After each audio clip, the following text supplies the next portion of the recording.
जिस शख्स के साथ पसंद की शादी की उसके घर वालों ने इनको दिल से कबूल नहीं किया। एक बेटी की मां है। छोटी सी तल्ख कलामी इतनी बढ़ गई कि इनका शोहर आज इस दुनिया में नहीं है। 4 साल पहले पसंद की शादी की, ससुराल वाले उस शादी में शामिल थे? नहीं, मेरा ससुर शामिल नहीं। क्या रवैया था ससुराल वालों का फिर? बस पहले दिन से ही, जिस दिन मैं गई हूँ, मेरी सास ने लड़ाई डालना शुरू कर दी है। फर्स्ट डे से ये उठे काम करे। कितने साल अभी रही हो? 4 साल मुसलसल ससुराल वालों के साथ ही गुजारा जी, किया? बिल्कुल ऐसे। ठीक है। महीना मैं अपनी अम्मी के घर रहती थी, 10 दिन अपने ससुराल।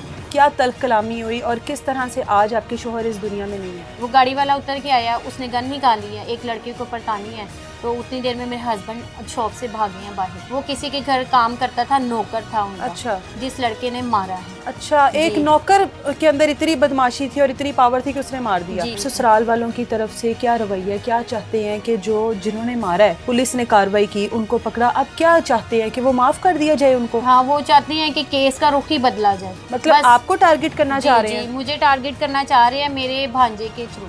मैं बस अपने भाई और बाप के सर पे ही बैठी हुई हूँ।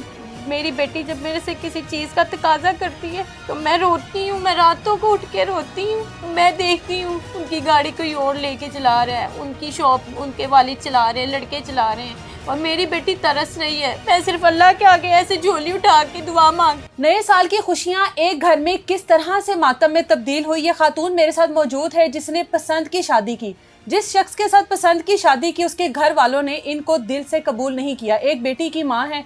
शोहर अपने कारोबार पर जाता है। जिंदगी जो है बड़े अच्छे तरीके से गुजरी है। एक छोटी सी लड़ाई, छोटी सी तल्ख कलामी इतनी बढ़ गई कि इनका शोहर आज इस दुनिया में नहीं है। उनको कत्ल कर दिया गया और इनके जो ससुराल वाले हैं, उनके जो कातिल हैं, उनको इस टाइम तहफ़्फ़ुज़ देने की कोशिश कर रहे हैं, अपने बेटे का कत्ल मुआफ़ करने की कोशिश कर रहे हैं। क्या मामला है? ससुराल वालों ने क्यों कबूल नहीं किया? शोहर को किसने मारा? लड़ाई कहाँ से शुरू हुई? इनसे बात करते हैं। अस्सलाम वालेकुम। वालेकुम अस्सलाम। 4 साल पहले पसंद की शादी की, ससुराल वाले उस शादी में शामिल थे? नहीं, मेरा ससुर शामिल नहीं थे। क्या वजह थी? ससुर क्यों नहीं शामिल थे? कहीं और शादी करना चाहते थे बेटे की? नहीं, वो लड़ाई थी मेरी सास के साथ उनकी। ठीक है। वो अलग रहते थे, सेपरेट रहते थे। ठीक है। रुखसती करके ससुराल गई आप अपने? क्या रवैया था ससुराल वालों का फिर? जो जितने भी बाकी के लोग थे वहाँ पर, उनका क्या रवैया था? बस पहले दिन से ही, जिस दिन मैं गई हूँ, मेरी सास ने लड़ाई डालना शुरू कर दी है। फर्स्ट डे से ही ये उठे काम करे, मशीन लगाए। मैंने क्यों लगाई है? अच्छा। तो ये लगाई उठ के, ये क्यों सो रही है जी? तो मैंने कहा अभी मम्मा, अभी 1-2 दिन हुए हैं, फर्स्ट डे है, अभी मैं कैसे काम स्टार्ट कर दूँ? तो अभी मुझे 1-2 दिन लगेंगे समझने में। नहीं कहती, नहीं काम करो। लड़ाई उन्होंने डालना शुरू कर दी। सही है। कितने साल अभी रही हो? 4 साल मुसलसल ससुराल वालों के साथ ही गुजारा किया? बिल्कुल ऐसे ही। ठीक है। महीना मैं अपनी अम्मी के घर रहती थी, 10 दिन अपने ससुराल। मतलब इतना कम रहती थी ससुराल में, सिर्फ इस वजह से कि उनका रवैया इस तरह का था? कितने बच्चे हैं आपके? मेरी एक बेटी। एक बेटी है। शोहर काम क्या करता था? उनका काम था अपना, पान शॉप थी। किस तरह से लड़ाई झगड़ा शुरू हुआ? कौन लोग थे? क्या तल्ख कलामी हुई और किस तरह से आज आपके शोहर इस दुनिया में नहीं है? न्यू ईयर थी, उनकी शॉप के बाहर उनके दोस्त थे बहुत ज़्यादा, लड़के भी थे जो शॉप पे काम करते थे। केक शेक उन्होंने काटा है, बोतलें शोतलें पी हैं। अच्छा। उन्होंने तो वो मतलब इंजॉय कर रहे थे। अच्छा। न्यू ईयर वहाँ पे उनकी बाइकें वगैरह भी खड़ी थी शॉप के बाहर। वहाँ से एक गाड़ी आती है तो वो कहती हैं बाइक पीछे कर लें। अच्छा। तो उन्होंने कहा नहीं, तुम गाड़ी पीछे करो। बस इस बात से झगड़ा हुआ। गाड़ी आगे पीछे करने से, बाइक आगे पीछे करने से झगड़ा हो गया। ठीक है जी। उसके बाद वो गाड़ी वाला उतर के आया, उसने गन निकाली है, एक लड़के को परतानी है, तो उतनी देर में मेरे हस्बैंड शॉप से भागे हैं बाहर। तो उन्होंने गन नीचे करवाई है, लड़ाई खत्म करवाई है और वो लोग चले गए। यानी कि जब लड़ाई शुरू हुई है उस लड़ाई में आपका शोहर था ही नहीं थे, वर्कर थे? जी। ठीक है। और उनके दोस्त थे। ठीक है। उसके बाद वो चला जाता है। ठीक है। उसके बाद वो सारे अपने अपने काम में लग जाते हैं। तो मेरे हस्बैंड भी कहीं चले जाते हैं। थोड़ी देर के बाद ना एक लड़का आता है जिसने मारा है, वो गाली गलोच करके जाता है। अच्छा। लड़कों को शॉप पे कि जी हमारे घर मेहमान आया था तो ये किसने उसके साथ बदतमीजी। क्या कोई इलाके के बदमाश थे, असर रसूख रखने वाले लोग थे? कौन लोग थे ये तो मैडम मुझे नहीं पता कौन लोग थे। अच्छा। लेकिन ये था कि वो किसी के घर नौकर था। अच्छा। वो किसी के घर काम करता था, नौकर था उनका। अच्छा। जिस लड़के ने मारा है। अच्छा। एक नौकर के अंदर इतनी बदमाशी थी और इतनी पावर थी कि उसने मार दिया। उस टाइम लड़ाई खत्म हो गई। दोबारा से कैसे शुरू हो गई? वो लड़का आया, दोबारा आया जी, वो उसी टाइम ही कोई 10-15 मिनट के बाद आया। अच्छा। और वो गाली गलोच करके गया। तो उतनी देर में वो बात फैल गई है कि इस तरह लड़का गाली दे के गया। लड़के बड़ा वो होने लगे, हम उसको ये कर देंगे, वो कर दे, इस तरह। फिर मेरे हस्बैंड आ गए 12 तकरीबन 3 बजे, 2:30-3 बजे घर आ गए मेरे पास। मैं अपनी अम्मी की तरफ थी तो मुझे बताते हैं कि लड़ाई हो गई थी वहाँ इस तरह लड़कों की। तो कोई नहीं, ख़त्म हो गई है, कोई ऐसा इशू नहीं है। उसके बाद इनके हस्बैंड, मेरे हस्बैंड के दोस्तों की कॉल आती है, वो पीछे घर तक आते हैं गाड़ी में। अच्छा। मैं घबरा जाती हूँ कि ये किसकी कॉल आ रही है आपको, आपके पीछे कौन लगे हुए हैं, कौन लोग हैं, मैं डर गई हूँ। अच्छा। तो मैंने कहा ये कभी ऐसा हुआ नहीं है, कौन है, मैं देखती हूँ बाहर जाके कौन बुला रहा है आपको इस टाइम, बाहर बाहर आओ, नहीं बाहर आओ, हमें वो बंदे पकड़वाओ जिसने गन निकाली, हमें बंदे पकड़वाओ। मैं अपने हस्बैंड से पूछती हूँ तो मुझे बताते हैं वो मोइब है, मतलब लड़की आई है, मेरे मोइब आपके हस्बैंड का साथ काम करता था? नहीं, दोस्त था। दोस्त उनके बहुत ज़्यादा थे, कोई मेरे ख्याल से आधा लाहौर तो उनके दोस्त ही थे, मेरे हस्बैंड के बहुत दोस्त थे। तो वो उतनी देर में मेरे हस्बैंड बाहर जाते, उनके आपस में वो, मेरे हस्बैंड हंस रहे हैं लेकिन वो गुस्सा कर रहा है वो लड़का। लेकिन आपके जो हस्बैंड के दोस्त हैं उनको इस बात का गुस्सा था कि गाली क्यों निकाल कर गए हमारे दोस्त गन को? क्यों निकाली? अच्छा। वो समझे कि मेरे हस्बैंड के ऊपर गन निकाली है। उन्होंने कहा मेरे ऊपर गन किसी ने निकाली, मेरी कोई लड़ाई नहीं, मेरा कोई झगड़ा नहीं, और वो खत्म हो गया।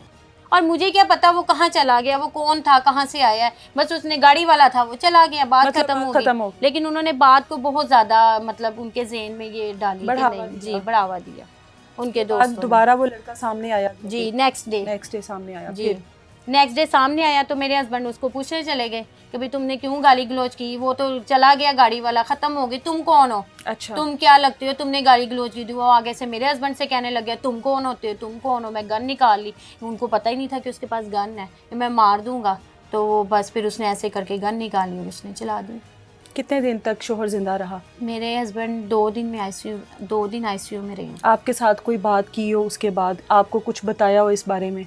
कुछ भी नहीं, जो बताया था रात को ही बताया था, 12 बजे के बाद कि यहाँ पे लड़कों की लड़ाई हो गई है। मैसेज आया था मेरे मोबाइल पे कि आप इतनी देर हो गई है घर नहीं आए, तो उन्होंने मुझे मैसेज किया कि यहाँ पे लड़ाई होगी, मैं घर आके बताता हूँ। कारोबार सही चल रहा था शोहर का? बहुत अच्छा, बहुत जिंदगी अच्छी गुजर रही थी? बहुत ज़्यादा अच्छी गुजर रही अब ससुराल वालों की तरफ से क्या रवैया, क्या चाहते हैं कि जिन्होंने मारा है, पुलिस ने कार्रवाई की, उनको पकड़ा, अब क्या चाहते हैं कि वो माफ कर दिया जाए उनको? हाँ, वो चाहते हैं कि केस का रुख ही बदला जाए। मतलब आपको टारगेट करना चाह रहे हैं? जी, मुझे टारगेट करना चाह रहे हैं मेरे भांजे के थ्रू। अच्छा जी, मेरे भांजे के थ्रू टारगेट करना चाह रहा है ये मुझे, मतलब कि बदला लेना चाह रहे हैं कि इसने हमें मीडिया पे इतना बदनाम किया है, हमारी पिक्चर लगवाई है, हमें इस तरह किया, जो जो उन्होंने मेरे साथ किया। मैं अपने राइट पे थी, सुलह भी हुई है, सब कुछ भी हुआ, लेकिन ये लोग बाज नहीं आ रहे।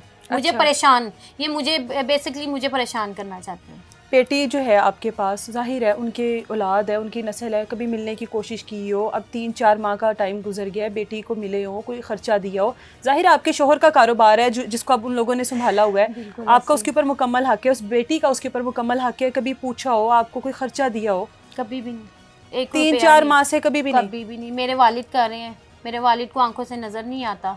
मेरे भाई हैं, वो मेरे साथ थानों में गए हैं, हर जगह मेरे साथ मामला देख रहे हैं, काम पे भी जाते हैं। आपको पता है जॉब करने वाला बंदा छुट्टी करेगा तो पैसे कटिंग हो जाती है।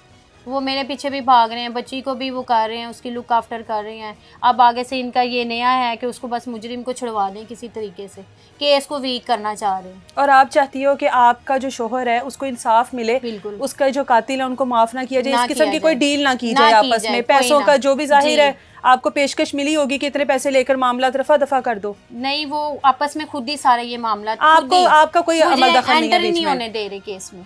आपकी भी किरदार कशी हो रही होगी यहाँ बहुत ज़्यादा, बहुत ज़्यादा।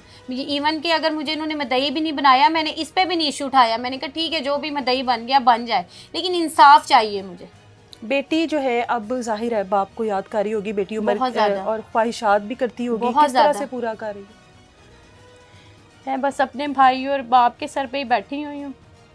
मेरी बेटी जब मेरे से किसी चीज़ का तकाजा करती है तो मैं रोती हूँ, मैं रातों को उठ के रोती हूँ कि आज इसका बाप जिंदा होता, उसका कारोबार इतना है, मेरी बेटी को तरसने ना देता। मेरी बेटी एक एक चीज़ के लिए तरस रही है। उसके वालिद ने एक दफ़ा मुंह में से चीज़ निकलती वो 10 चीज़ें ला के रखते थे उसके आगे। मैं देखती हूँ उनकी गाड़ी कोई और लेके चला रहा है, उनकी शॉप उनके वालिद चला रहे हैं, लड़के चला रहे हैं, और मेरी बेटी तरस रही है। मैं सिर्फ अल्लाह के आगे ऐसे झोली उठा के दुआ मांगती हूँ कि अल्लाह मेरा इंसाफ कर, बस मेरी बेटी के साथ इंसाफ हो, मुझे कुछ नहीं चाहिए, मेरे साथ इंसाफ हो, मेरे हस्बैंड की मौत को ज़ाया ना होने दे, उनके मुजरिमों को सज़ा मिले और मेरे ससुरालियों को भी मिले जिन्होंने मेरी बेटी का हक छीना है मुझसे। कारोबार पे सारा कब्जा करके बैठे हैं, सारी आमदन खुद खा रहे हैं, 1 रुपया तक नहीं बेटी को दिया, ना पूछा ना मैंने मांगा है। आगे मतलब से आपको ना भी दें लेकिन अपनी तो नस्ल का ख्याल रखे, वो भी नहीं है किसी कुछ को भी, भी ना नहीं है। सास की जानिब से, ना ससुर किसी की, की ना किसी मैं मिलवाने भी जाती हूँ तो आगे से कहते हैं आ रहे हैं आ रहे हैं, आगे से मिलते ही नहीं है बच्ची के साथ। बच्ची रोती है मैंने मिलना है, मुझे मिलवाएं। मैंने तो अपनी बच्ची की बात मान शायद ली वो है। ये समझती हो कि आप उस कारोबार के पीछे हो, या आप अपनी बेटी को हक दिलवाना चाह रही हो जिसकी वजह से वो आपके ऊपर इल्जाम लगा रहे हो, या वो ऐसे ही चाह है। रहे हो कि जी आपको दूर जी रखा जाए। जी जी, वो यही सोच रहे हैं।